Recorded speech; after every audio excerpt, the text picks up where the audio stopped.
ఈరోజు పండుగ సందర్భంగా ముఖ్య అతిథిగా వచ్చిన మనవరికి రమణాజ్ సార్ గారికి ఈ స్వామి ముఖ్య చాలా తెలిసింటారు. మీకు చాలా ఈ చోట నుంచి చాలా నేర్చుకోవాలి, మీరు అంటే తెలుసుకోవాలి. ప్రజావరణం మనకు చాలా ముఖ్యం. ఇది పిల్లలు ముఖ్యంగా ఇప్పుడు మనకి ఇచ్చిన గిఫ్టులు కూడా ఆ రకంగా మీకు ఉద్దేశంగా ఇచ్చినదే.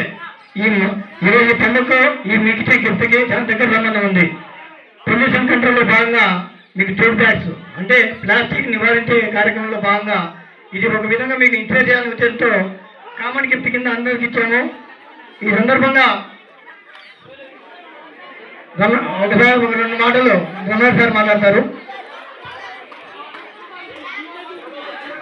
ఉల్లివెల్ల గ్రామ పెద్దలకు అందరికీ నా నమస్కారాలు, పిల్లలకు నా ఆశీస్సులు. మనం ఒక చరిత్ర తిరగరాకపోతున్నాం ఉల్లివెల్ల నుంచే.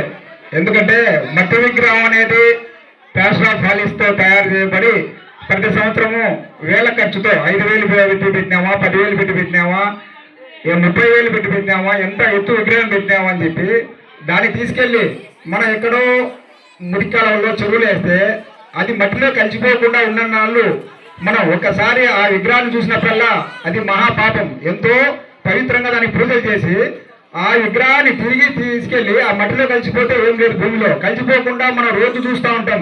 ఆ మురికుంటల్లోనో లేకపోతే వాగులోనో వంకల్లోనో అది మట్టిలో కలిసిపోకుండా మనం చూసినప్పుడల్లా అది మహాపాపం.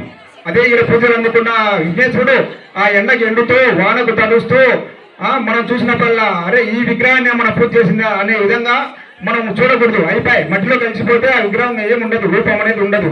కానీ ఆ రూపాన్ని మనం ప్రతిరోజు అక్కడే చూస్తున్నాం, దారి నుంచి పోతున్నాం, ఒక నమస్కారం కూడా చేయకుండా, అంటే అది మహాపాపం. కాబట్టి దాన్ని అట్లా కాకుండా మన పర్యావరణ హితంగా మట్టి విగ్రహాన్ని ఉల్లివెల్ల నుంచే స్టార్ట్ చేసినాము.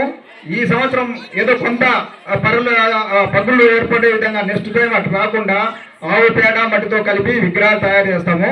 అది కూడా సంగాలపల్లి గోశాలలోనే తయారు చేసి అన్ని ఊర్లకు ఇచ్చే విధంగా ఏర్పాటు చేయడం జరుగుతుంది.